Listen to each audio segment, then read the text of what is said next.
Meus queridos irmãos, que a paz do Senhor nos envolva a todos nesta noite.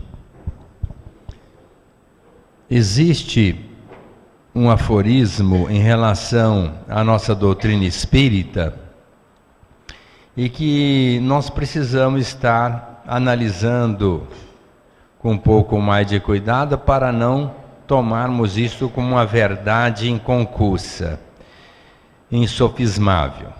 Dizem que para o Espiritismo, para a doutrina espírita, quem não vem pelo amor, vem pela dor. E eu não concordo muito com esta colocação, porque muitas pessoas não vêm nem pela dor e nem pelo amor.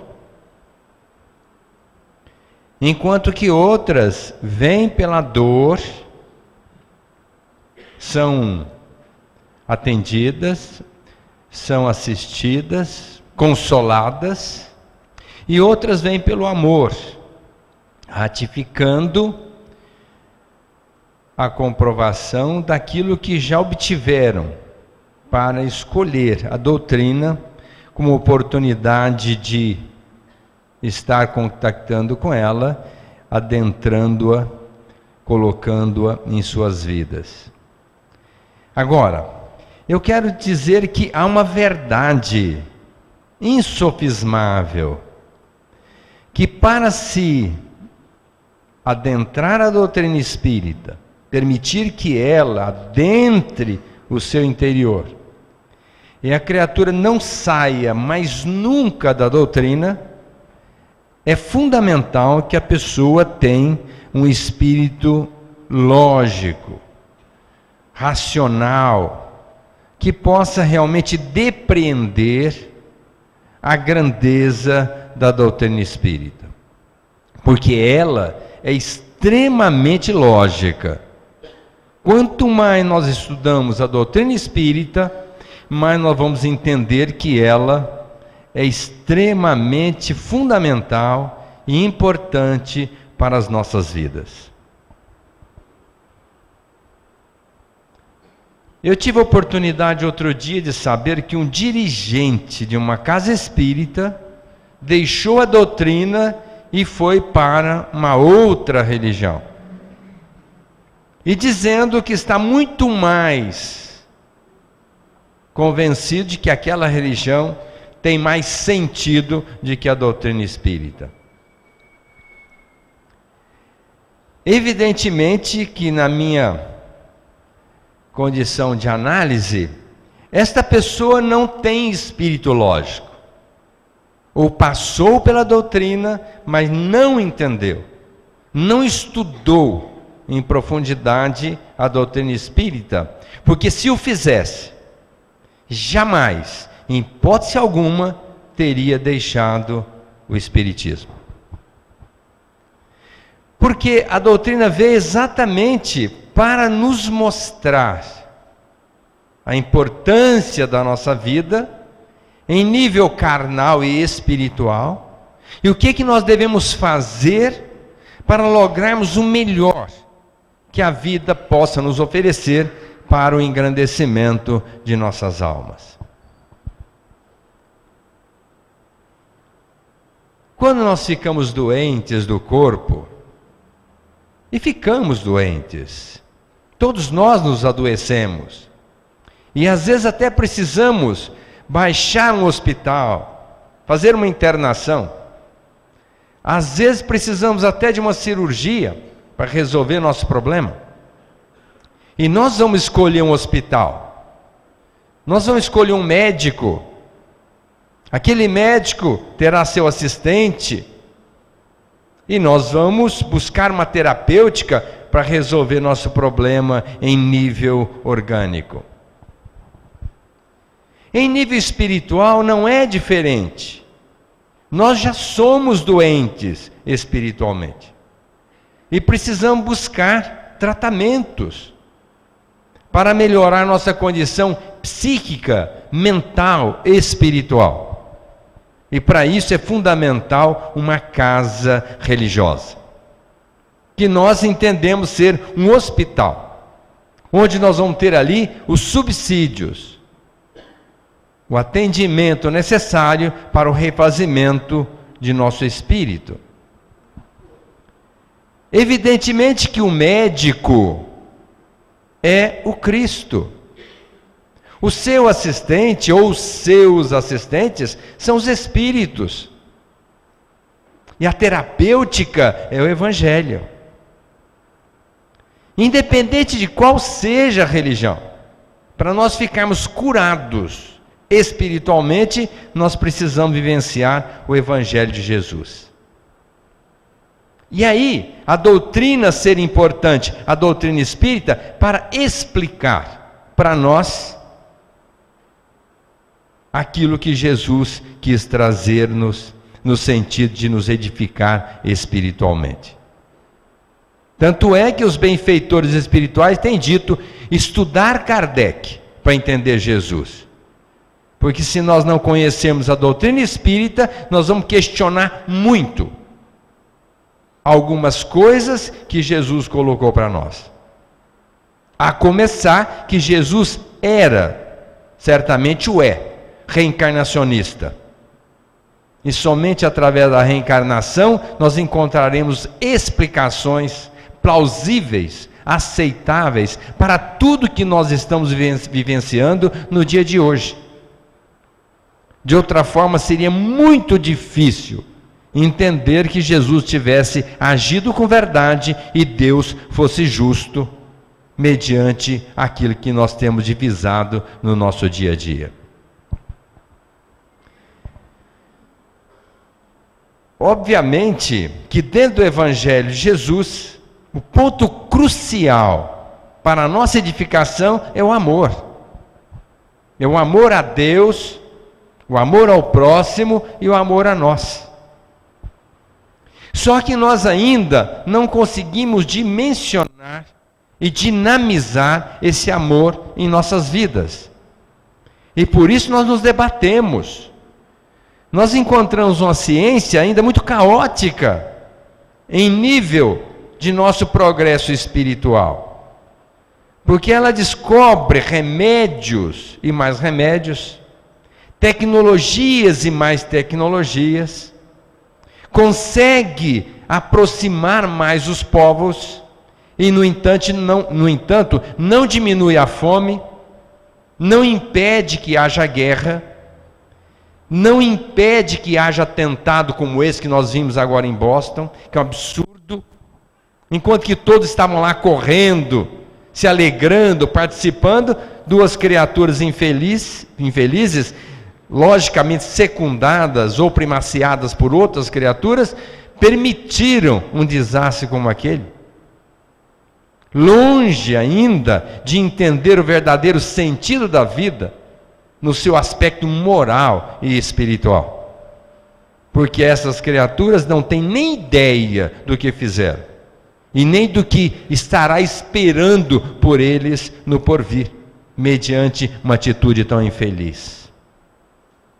Então a proposta é o amor, é amarmos. E dentro do amor, talvez, a maior demonstração de amor é o perdão. A perdoarmos as criaturas. O próprio Chico perguntou a um benfeitor o que significava a palavra perdão na linguagem grega à época do Cristo. E o benfeitor disse ao Chico: tolerância. Então hoje nós começamos a entender que Deus nos perdoa, nos tolera. Não aquele perdão literal de passar a mão na cabeça, apesar das absurdidades que tenhamos perpetrado, e Ele, o Criador, nos perdoa sem nenhuma censura. Não. Deus tolera as nossas absurdidades, dando-nos oportunidades, quantas sejam necessárias para o nosso aprimoramento, para que possamos vencer os equívocos mediante a ignorância que toma conta ainda do nosso intelecto, nos permitindo atitudes infelizes. Nos Estados Unidos, hoje, a moderna psicologia já fala da terapia ou da psicologia filosófica. Porque eles já entenderam, os psicólogos americanos principalmente, que os grandes avatares, os grandes pensadores, os grandes filósofos já trouxeram informações suficientes e necessárias para que possamos viver muito bem.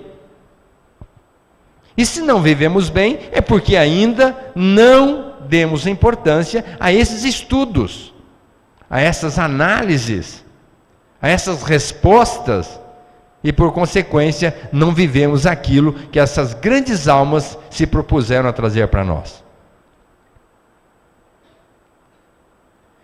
Gurdjieff, que é um psicólogo russo, ele tinha uma escola de filosofia, de psicologia, e nessa escola frequentava criaturas extremamente diferenciadas, intelectualmente falando.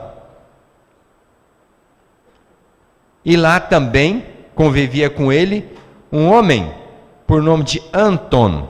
E esse homem era um psicopata, que morava naquela escola, convivia com os demais alunos, e ele ali também estava aprendendo, estudando e aprendendo. Mas de tal forma que era uma criatura muito difícil, extremamente difícil. Até que um dia ele foi embora. E os alunos disseram para o mestre Gurdjieff: que bom que ele foi embora. Nos economizou uma atitude extremamente radical, porque nós iríamos matá-lo. Já tínhamos um plano de matá-lo, porque nós não aguentávamos tantas agressões que este homem trouxe para o nosso psiquismo. Que bom que ele foi embora. E Gurdjieff nem sabia que ele tinha ido embora. Não tinha notado a ausência dele até então. Mas Gurdjieff gostava muito daquele amigo, que era, além de um paciente, já um amigo de longa data. E foi procurar Anton. E soube que na França existia uma instituição que dava guarida aos russos em situações difíceis. E pensou que talvez aquele amigo tivesse ido para a França. E foi até Paris. E foi procurá-lo. Sabia que ele gostava de frequentar ambientes não muito recomendáveis. E foi em alguns bairros da França, de Paris especificamente, e encontrou o amigo que estava lá a beber com outras criaturas da mesma faixa vibratória. E chegou para o amigo Anton e disse: mas rapaz, você deixou a minha escola, não me deu satisfação nenhuma, como você pode fazer isto? Você sabe o quanto eu gosto de você? Pois então, não suportei os seus alunos, mal sabendo que os alunos também não suportavam a sua presença, e vim embora, não volto lá mais. Não, por favor, volte. Eu gosto muito de você, você sabe disso.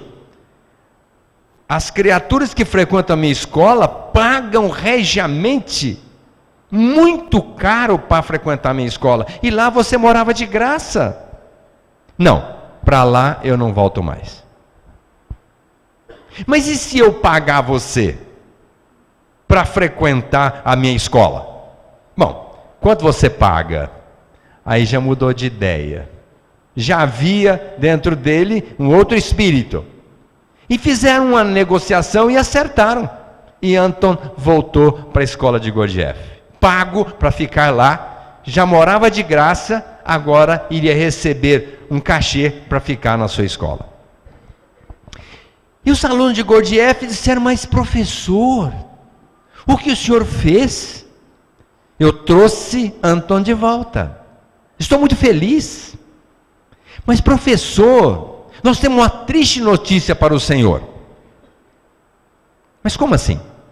Porque ele vai entrar por uma porta e nós todos vamos sair por outra. E o senhor vai ficar sem nenhum aluno aqui na sua escola. Gurdjieff disse para eles: mas isso não me preocupa, porque a minha escola é a minha filosofia de vida, é a minha maneira de ver a vida. Se vocês forem embora, outros virão. Mas vocês não estão aqui estudando psicologia para tratar de doente mental? Sim, professor, mas ele é demais. Pois então, é com ele que vocês vão aprender. Porque se vocês trouxerem para dentro da minha escola pessoas normais, o que é que vocês vão aprender? Anton é um repositório de patologias mentais. E vocês têm o tempo todo para estudar nessa criatura e aprenderem com ele. Então, eu o trouxe de volta. Aproveite a oportunidade. Os alunos ficaram e foram estudar aquela criatura. E nós temos muitos Antons na nossa vida. Eu diria Antônios, Antônias, né? Na nossa vida. Principalmente dentro de casa. Às vezes nós temos uma pessoa difícil dentro de casa e que nós temos que aprender a conviver, tolerar aquela criatura e aprender com ela. Nós mesmos somos alguns Antons dentro da nossa casa, que nós também temos as nossas limitações, nós temos as nossas dificuldades, nós temos ainda as discrepâncias no convívio com os demais que estão conosco. E eles têm a caridade de nos suportar e aprender conosco. Da mesma forma, nós temos que ter a caridade de aprender com eles, suportando as divergências, as suas limitações. É fundamental que nós aprendamos com essas criaturas. E não é só dentro de casa. Nós temos essas criaturas dentro da nossa casa religiosa. Porque aqui também tem pessoas difíceis. Pessoas complicadíssimas. E que nós temos que aprender a conviver com elas. Basta frequentarmos aqui o nosso trabalho de assistência, a gente vê quantos conflitos, quantas dificuldades. Pessoas que têm problemas homéricos, exatamente por conta da pobreza, das falências, em termos intelectivos, em termos materiais, em termos familiares. E nós temos que conviver e aprender com essas pessoas. No nosso trabalho, nós temos pessoas também extremamente difíceis, e nós temos que aprender a tolerá-las. Porque o perdão é exatamente tolerância, tolerar as pessoas, aceitando-as como elas são, para nós também lograrmos o benefício do aprendizado. Às vezes a pessoa tem dificuldade dentro de casa e vai embora.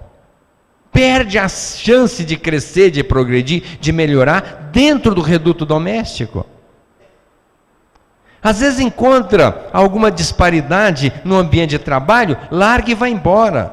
Mal sabendo que lá fora não vai ser muito diferente, perde a oportunidade de crescer ali no convívio com aquelas pessoas, renunciando mais, tolerando mais, sendo mais indulgente, mais amorável, mais complacente, mais condescendente. Porque essa é a proposta do Evangelho de Jesus. O Cristo veio aqui brincar, de viver e de ensinar. Não, Jesus pagou um tributo muito caro, que foi a própria vida, para nos ensinar que nós devemos fazer isso. Custe o que custar, demora o que demorar, nós temos que aprender isso. Conviver com as pessoas como se elas fossem nossas irmãs. E são. Queiram aceitar ou não, nós todos somos irmãos. Independente de casta religiosa, social, de nacionalidade, nós somos todos filhos do mesmo Pai. E portanto nós deveríamos ter pelo menos comportamentos que fossem coerentes com essa proposta. Independente de qual seja o cargo, a posição em que a pessoa se coloca na nossa vida, ela é nossa irmã. E nós temos que tratá-la como tal. Feliz daquele que entendeu isso e já começou a fazer alguma coisa nesse sentido. E via de regra, o que mais acontece é a falta de perdão. Quando a pessoa apresenta uma proposta diferente da nossa, diferente do nosso ponto de vista, da nossa maneira de entender a vida e de agir, de comportamento, nós já tentamos refutá-la. marginalizá-la, retirá-la da nossa vida, ao invés de aprender com ela. Nós temos duas conotações: ou a pessoa é nossa colaboradora, ou ela é nossa agressora. É uma questão de ponto de vista. Na grande maioria, quase absoluta, a pessoa é uma colaboradora nossa, e a gente a vê como uma agressora, como uma inimiga, como um espinho no nosso sapato. Dificilmente nós vemos a pessoa como uma colaboradora sendo valorizada como tal. E por isso, nós complicamos profundamente a nossa vida. Um dia uma mulher chegou para o Chico naquela sapiência, naquela bondade, naquela sabedoria, e chegou para ele e disse assim: Chico, eu tenho estudado muito o Evangelho, Chico, e eu entendi que agora é hora de eu separar do meu marido. Mas como assim, minha irmã? Ué, Chico, estudando o Evangelho. Mas como? Ué, Chico, o Evangelho não manda a gente perdoar 490 vezes? Pois então, eu estou casada com ele há 30 anos. Se eu fizer assim uma somatória por baixo, eu já perdoei meu marido umas 3.000 vezes. Então eu já superei muito. Já está na hora de eu largá-lo. Não aguento mais. Aí o Chico ficou olhando para ela, olhando para o Chico. O Chico falou: meu Deus, o que eu falo para essa mulher? Aí o Emmanuel, que é mentor do Chico, chegou para ele e falou: Chico, o que passa? Ele falou: meu irmão, você não ouviu o que ela falou? Eu ouvi. Pois então, e agora? Ela já perdoou 490 vezes, quer largar do marido? Pois então diga para ela, Chico, que ela deve perdoar 490 vezes cada erro do marido. Aí o Chico, aliviado, falou para ele: minha filha, realmente é muito difícil conviver com essas pessoas complicadíssimas como o nosso irmão. Não falou seu marido, falou nosso irmão. Isso é coisa do Chico. Mas o nosso mentor, Emmanuel, está aqui do lado dizendo que você deve perdoar 490 vezes cada erro do seu marido. Chico, mas isso quer dizer o infinito. Pois então, minha irmã, quer dizer que eu vou ter que aguentá-lo? Para você não reencarnar com ele mais, é melhor você aguentá-lo até o fim. Então eu vou aguentar. Porque a proposta é não ver a criatura mais, e ela queria ficar livre dele agora. Mas se é que para não voltar mais e aguentar essa encarnação, ela topou. Passado um tempo, ela volta, vestida de preto. Naquela época, o luto era extrapolado em forma de uma vestimenta negra, preta, né? Então ela apresentou para o Chico: Chico, você lembra de mim? Minha irmã, não lembro. Tantas pessoas passam na minha vida. Chico, eu sou aquela. E contou a história. Minha irmã, mas eu estou tão aborrecida, Chico. Por quê, minha irmã? Eu tive que perdoar meu marido mais uma vez. Mas como? Não é porque ele desencarnou e me deixou. Imagina, ele não podia ter me deixado. Mas minha irmã, a senhora não falava que ele era tão difícil? Pois então, Chico, ele era tão difícil, mas eu amava mesmo assim. De tanto aguentá-lo e tolerá-lo, eu acabei amando. Lembrando Exupéry, tu te tornas responsável pelo que tu cativas. Então foi o que aconteceu com aquela irmã. Ela aguentou tanto, perdoou tanto, que passou a amar aquele marido. Porque o amor é compreensão, valorização e respeito.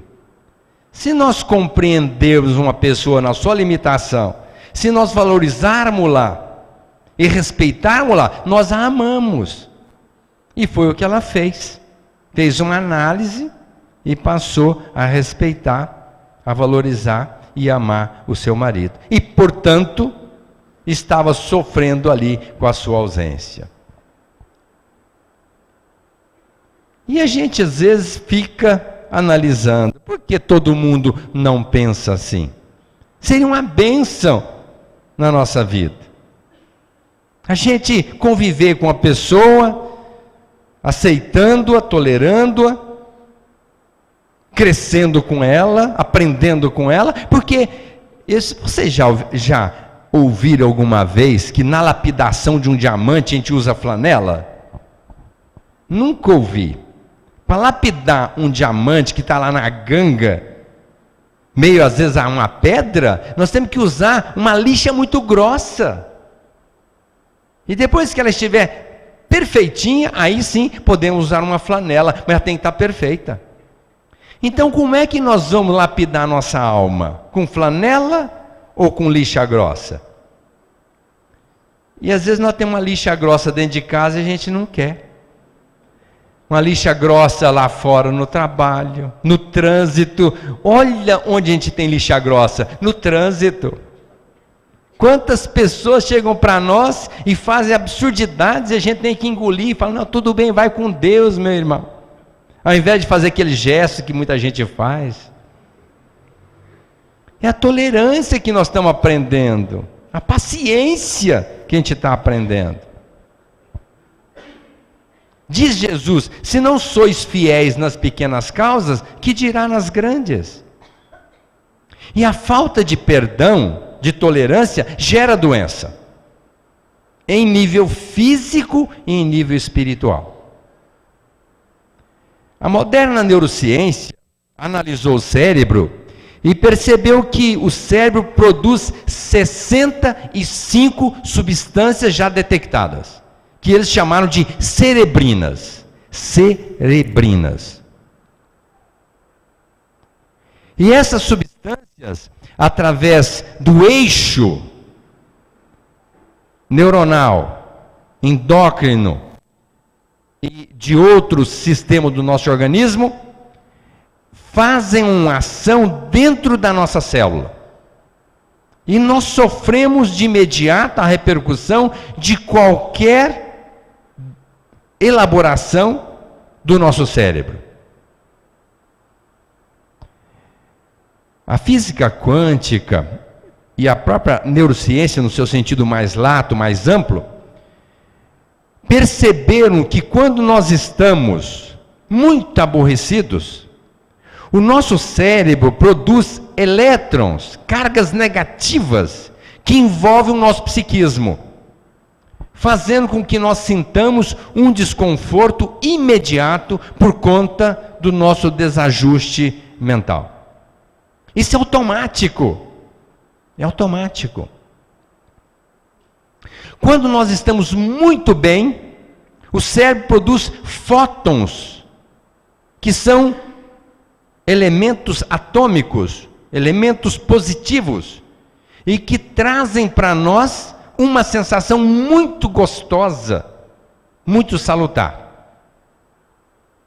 Então, o perdão hoje é tido como uma forma terapêutica. Quem quiser estar muito bem, física e espiritualmente, por consequência psicológica e mentalmente, precisa aprender a perdoar. Divaldo Pereira Franco, um dia estava com uma dor muito forte no peito, e foi ao médico. E o médico analisou a situação dele e falou, Divaldo, mas a sua situação é muito grave. É, sim, muito grave. Primeiro, você não pode operar, porque você não tem condições para ser operado. E analisando assim, você tem mais ou menos 2 a 4 meses de vida. Eu falei, não, o senhor está falando sério? Ou o senhor está brincando comigo? Não, eu estou falando sério. Se você se cuidar, 4 meses. Se você não se cuidar, talvez 2. Ele falou, o que o senhor chama de me cuidar? Ficar de repouso. O senhor vai ficar de repouso deitado no seu aposento, sem ir para lado nenhum, se é que você queira viver pelo menos 4 meses. Aí o Divaldo demonstrou uma insatisfação, um conflito interior muito grande, pensando já em desencarnar em pouco tempo, e o médico, percebendo isso, disse para ele, mas o senhor não é espírita? Eu sou. Por que o senhor está tão preocupado com a notícia? Olha, eu sou espírita, mas eu quero continuar vivendo, não quero desencarnar agora. É, mas é bom que então você se cuide. E o Divaldo foi para a casa dele, lá na Mansão do Caminho, ele mora lá, e ficou no quarto. Mas tinha uma reunião mediúnica semanal, e quando ele não estava fora fazendo palestra, ele nunca deixou de participar da reunião mediúnica. E quando faltavam 10 minutos, e nós primamos pela disciplina e a pontualidade, principalmente nesse trabalho, e ele, logicamente, não agia diferente, então a Joana de Ângeles, a sua mentora amiga, chegou para ele e falou: Divaldo, o que está acontecendo? Ele falou: a senhora não sabe? Não, não sei. Eu estou 95% morto, só 5% vivo. E a senhora não sabe? Eu não sei. Mas se a senhora é minha mentora espiritual, não está sabendo? Estou muito pobre de protetor espiritual, então. Logicamente que ele pensou, mas não falou para ela. E aí então ela falou assim: mas que importa? Eu estou 100% morto e estou aqui, qual o problema? Aí assim: mas a senhora não sabe que eu estou condenado? Que eu vou morrer em breve? Eu não sei. A senhora não sabe? Não sei. E a reunião mediúnica? Daqui 10 minutos. Mas, aí ele pensou: que falta de caridade. Mesmo percebendo que eu estou morrendo, ela me convida para a reunião mediúnica. Aí, ela disse: bom, eu que posso andar, posso trabalhar, estou indo. Depois você resolva o que você quer fazer.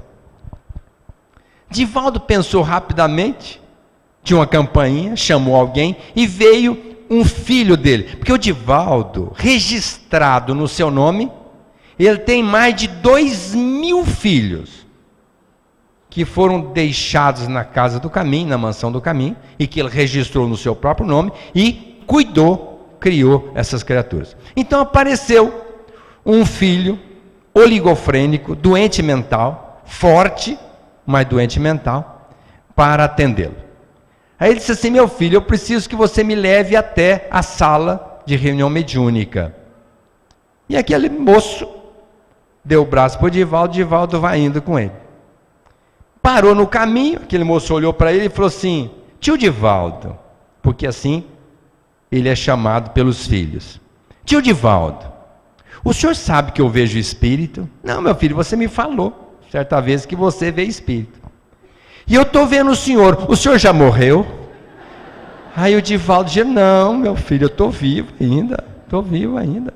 E olha, faz o seguinte, como eu não posso andar depressa, já está quase para começar a reunião, vai na frente, peça para o pessoal não fechar a porta, que eu estou chegando. E o Divaldo foi devagarzinho, para não desencarnar antes de chegar na sala. E quando chegou, faltava 1 minuto para começar a reunião. E ele entra, participa da reunião, depois conversou com os amigos que estavam participando e voltou para o quarto. Quando ele voltou, a Joana de Ângeles estava lá. E aí, Divaldo, tudo bem? Eu até que melhorei um pouco. Pois então, cuide da energia que nós colocamos em você.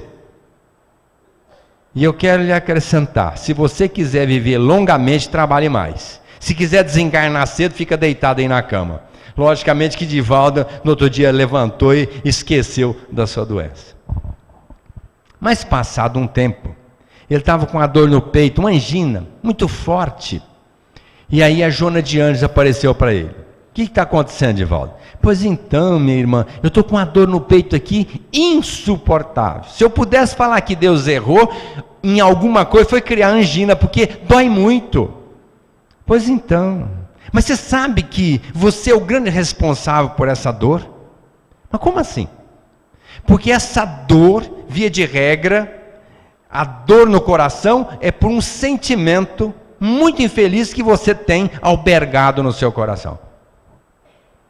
Mas que me consta, eu não tenho sentimento nenhum assim, tão ruim, a ponto de dar essa angina tão forte.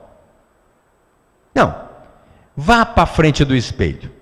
Analise mesmo o seu inconsciente. Converse com o seu inconsciente. Veja se aflora alguma coisa que mexeu e continua mexendo muito ainda com o seu psiquismo.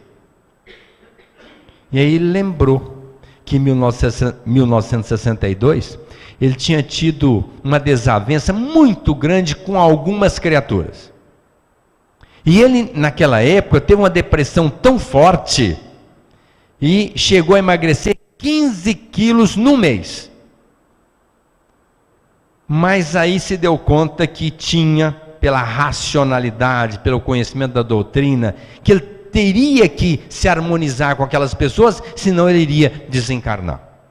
E procurou uma por uma, assustando-as, porque, segundo ele não tinha a culpa que lhe foi imputada, logicamente por uma calúnia, e ele foi um a um pedindo perdão por tê-los feito pensar daquela forma, e procurou dar por nada aquela atitude infeliz daquelas pessoas em relação a ele a partir de então. E se sentiu muito bem. Já perdoei, está tudo certo, e daqui para frente eu vou tocar minha vida. Mas quando ele foi para frente do espelho, fez a reflexão, ele percebeu que só de lembrar de tudo que aconteceu, ele sentiu um ataque cardíaco, um desconforto, o coração começou a acelerar, a dor começou a acontecer, e ele começou a suar, e ele percebeu que não tinha perdoado. Que aquilo tinha mexido com ele. Porque no Evangelho segundo o Espiritismo está lá, o perdão só existe quando nós esquecemos a ofensa. Mas nós sabemos que, dentro da ciência, pelo mecanismo eletromagnético e bioquímico, o cérebro não nos permite esquecer as coisas que aconteceram. Então, aí nós precisamos analisar um pouco melhor essa colocação evangélica, porque não tem como esquecer. Nós até que esquecemos algumas coisas, que bom, né? Mas outras, nem que a gente queira, a gente não esquece. Então o perdão não pode ser em função do esquecimento em nível cerebral, em nível mental. Não pode, porque seria uma incongruência. Então o perdão seria um esquecimento em nível celular, uma coisa muito mais profunda. Ou seja, o dia que nós lembrarmos daquilo que nos aborreceu e não sentimos nenhum desconforto interiormente. Isso retratando total esquecimento em nível celular, não cerebral. Porque a pessoa que fala, já perdoei, até esqueci. Não, isso não é verdade. Muito dificilmente nós esquecemos aquilo que nos aborreceu. O que pode acontecer é nós termos tolerado aquele acontecimento, dar por nada, porque esse é o verdadeiro sentido do perdão. Cuida da sua vida e eu vou cuidar da minha. Está tudo certo. Porque quando nós entendemos que nada acontece conosco sem que nós tenhamos que passar por aquela experiência, mesmo porque Jesus já colocou isso no Evangelho, é necessário que haja escândalo na terra para que se faça justiça. Ou seja, escandalizain do grego, que é o verbo certo, que significa fazer mal a alguém. Então Jesus teria dito, é necessário que alguém faça mal a alguém para que se faça justiça. Mas ai daquele por quem o escândalo vier. Então, se uma pessoa nos aborrece, nos molesta, ela está fazendo justiça perante uma lei que transcende, porque nós teríamos que passar por aquilo. E a pessoa está sendo um móvel, um instrumento da nossa lapidação, da nossa quitação com os débitos contraídos no passado. Então, no mínimo, nós ainda devemos agradecer aquela pessoa que nos aborreceu. E o dia que nós entendermos isso, nós vamos dizer, está tudo certo, caminha. Que Deus o abençoe, que a misericórdia divina haja a seu favor, e ainda vou orar por você, e vou cuidar da minha vida. Não é comigo, já passei por cima disso, estou cuidando da minha vida. Esse é o perdão literal que a gente deve ter em relação às ofensas. E um outro perdão fundamental, não é só para com os outros, é o perdão para conosco mesmos. Porque nós erramos muito. E tem pessoas que não se perdoam, principalmente aquele fato isolado em que a pessoa diz: eu sou uma infeliz, como pode eu ter feito isso? Olha, não é infeliz, é um ignorante, é um limitado, e continuará fazendo ainda outras coisas erradas. Então nós temos que ser condescendentes, complacentes conosco, não remorso. O arrependimento é divino, mas o remorso não. Porque o remorso cria uma fixação mental naquilo que nós fizemos de errado. E na lesão perispirítica por conta daquela atitude, mesmo que a espiritualidade queira refazer o nosso perispírito, se nós estivermos fixados mentalmente com remorso naquilo que nós fizemos de errado, dificulta o trabalho da espiritualidade. Paulo de Tarso foi enfático: deixemos o arrependimento das obras mortas e vamos buscar a perfeição. Não adianta eu ficar: eu fiz um aborto. Já fiz, deixa para lá, vou cuidar agora de fazer o bem, ajudar crianças, mães que estão grávidas, solteiras, vou ajudar. Larga o aborto para lá. Mas eu fiz uma coisa absurda. Sim, fez, e daí? Vai voltar, vai resolver? Não, não vai. Vai criar mais problema para sua cabeça, para sua mente. Larga para lá. Mas um dia eu matei alguém.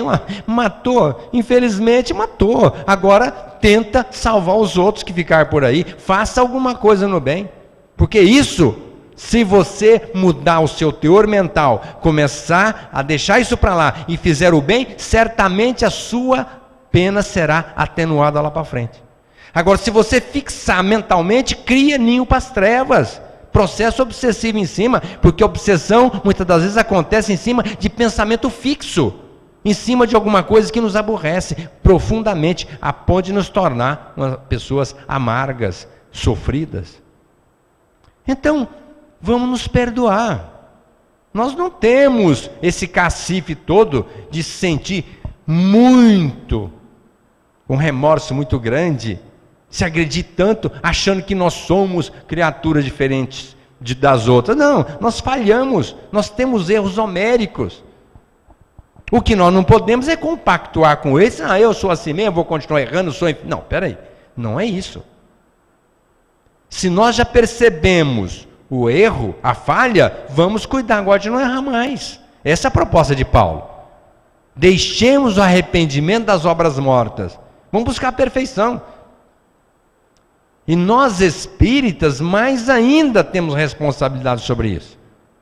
Porque nós já estamos entendendo melhor a vida e os parâmetros que regem a nossa vida. Então nós precisamos acertar mais do que os outros. Não é que nós somos melhores do que os outros, mas nós conhecemos mais do que os outros. A doutrina espírita veio exatamente para isso, para enriquecer nosso cabedal de conhecimento, para enriquecer o nosso sentimento, através da nossa profunda transformação interior. E quando nós passamos a nos perdoar, a nos alegrar por não sermos aqueles de outrora, já estamos fazendo alguma coisa, nós criamos um clima de felicidade, de plenitude. Que bom! Fizeram um estudo em Los Angeles, numa universidade daquela cidade, e perceberam que as pessoas alegres têm uma substância na saliva, chamada imunoglobulina, que aumenta em muito a imunidade da pessoa. Dificilmente ela fica doente. A pessoa alegre, a pessoa que sorri. Não é que dá gargalhada, é sorrir. É aquele sorriso interior. Que às vezes a gente olha para a pessoa e ela não está sorrindo, mas interiormente ela está sorrindo, ela está alegre, ela está feliz. Enquanto que muitos têm gargalhadas aí, mas são infelizes. Então não adianta, não é essa gargalhada estribada numa infelicidade, numa insatisfação, num remorso, num sentimento de culpa, num ódio, num sentimento infeliz. Não. É o sorriso interior, é aquela paz, aquela tranquilidade. Essas pessoas têm muito imunoglobulina na saliva e melhora muito a resistência orgânica. Dificilmente as pessoas alegres ficam doentes. Jung já colocou isso há muito tempo atrás. As pessoas extrovertidas têm menos doença do que as introvertidas. Então vamos sorrir, vamos nos alegrar. Não vamos ficar de cara feia, de mal com a vida. E se alguém faz alguma coisa, a gente ficar preso naquilo, remoendo. Não funciona. Vamos aproveitar a primeira oportunidade de estarmos em paz conosco, com a vida, com as criaturas. Liberar bastante substância positiva, os fótons psíquicos. Vamos nos alegrar. A vida é bela, é maravilhosa. E os desafios são constantes. Todos os dias nós temos desafios. Bom para nós, vamos crescer. Porque crescer com situação fácil, ser feliz, ou melhor dizendo, estar feliz, quando tudo conspira a favor, isso aí todo mundo fica. Eu quero saber a pessoa ser feliz, não é estar feliz, apesar das adversidades. Bater no peito, eu sou feliz. A situação está difícil, mas eu sou feliz. E esta pessoa que é feliz, ela tem menos doença do que as outras. E a pessoa que nos fere, que nos aborrece, via de regra são pessoas profundamente sofridas. Outro dia um rapaz falou comigo, mas comigo é diferente. Se me faz o bem, eu faço o bem. Se me fizer o mal, eu faço o mal. E se falar uma palavra mais agressiva, eu respondo na medida. Eu falei, mas isso não lhe traz nenhum benefício. Nenhum benefício. Do outro lado tem uma pessoa muito carente, muito sofrida, muito doente, carente de piedade e compaixão. Seja piedoso, tenha compaixão, seja compassivo. Porque no Evangelho do Cristo tem uma mensagem muito interessante de um Senhor que perdoou o seu devedor, que lhe devia 10.000 talentos. E o homem disse para o Senhor, mas eu não posso lhe pagar. Não, você vai vender sua mulher, seus filhos, vai me pagar. Mas eu não tenho como pagar o Senhor, nem vendendo a minha família. E o Senhor foi compassivo, agiu com compaixão. Tá bom, está perdoado. Aquele mesmo homem que acabou de ser perdoado, chegou na frente e encontrou um devedor dele, que lhe devia apenas 100 talentos. Ele fora perdoado em 10.000 talentos, e encontrou o seu devedor de 100 talentos. E da mesma forma, aquele homem disse ao seu credor, eu não tenho condição de lhe pagar. Mas ele foi irredutível. Fez com que o seu credor, o seu devedor, vendesse a família. Naquela época havia a escravidão, como escravos, e exigiu que lhe pagasse regiamente aquilo que lhe era devido. Mas os demais circunstantes noticiaram o fato ao Senhor que havia lhe perdoado. E então aquele Senhor o chamou e lhe cobrou regiamente o pagamento dos 10.000 talentos. Isso retrata exatamente o que acontece conosco em relação a Deus. Deus nos perdoa em nível de 10.000 talentos, todos os dias. E nós não perdoamos aqueles que convivem conosco em nível de 100 talentos. Sede misericordioso para obterdes a misericórdia. Se nós quisermos ter uma vida melhor amanhã, sem grandes complicações, vamos rever aquilo que nós temos de sentimento em relação aos circunstantes. Vamos só criar espaço para o amor. Primeiro, para o alto amor. Amarmos-nos. Segundo, amar o nosso próximo. Porque somente assim nós estaríamos amando a Deus, sendo digno da sua misericórdia. Maria Dolores, falando desse assunto, nos adverte. Escuta alma querida e boa. Se alguém te fere, perdoa, nas lutas que vêm e vão. Ofensa, às vezes, na vida, vem da lágrima esquecida sob forma de agressão. Nas áreas do pensamento, sem queixas e sem consultas, existem dores ocultas, estrada que ninguém vê. Vemos certos ofensores que espalham pedras em bando, trazendo o peito sangrando, nem ele sabe por quê. Esse carrega consigo a enfermidade obscura, aquele guarda a desventura de uma afeição infeliz, o outro procura esconder uma rebeldia tenaz, mas não sabe o que faz, nem pondera o que diz. Outro surge em doce face, por vezes é quem mais amas, mas traz por dentro o peito em chamas, muito embora disfarce a sua dor. A pessoa que te fere é sempre quando reponte, deserto pedindo fonte, angústia esmolando amor. Nós, do outro lado da vida, buscando luzes supremas, atravessamos problemas, exames de amor e paz. Alma querida, o ofensor, na senda de cada dia, é um teste que Deus te envia para saber como estás. Muita paz.